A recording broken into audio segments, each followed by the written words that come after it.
Hey folks, my name is Steve and I'm making this video to answer a question that I had searched for and had a little trouble finding. As a matter of fact, I own the DJI Mavic Mini.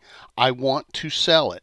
My question was, can I transfer the DJI Refresh package that I bought? You know, it's the insurance with the DJI drones that you buy. I wanted to know if I could transfer that to a new owner, and I could not really find an answer. So the answer, I found it because I went online and had a chat with customer support at DJI through their Facebook, and I want to show it to you here.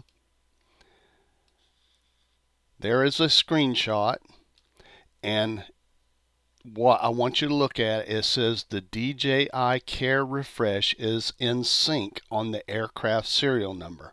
So there you go.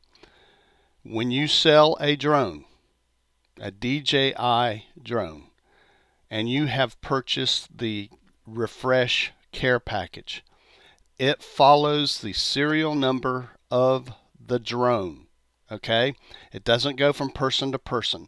So that answers the question. If you sell your drone and you have bought the refresh package, it follows the serial number, so your new owner will actually have the benefit of the remainder of the DJI refresh. Okay, I couldn't find it. I hope this helps you. I'll see you in the next video.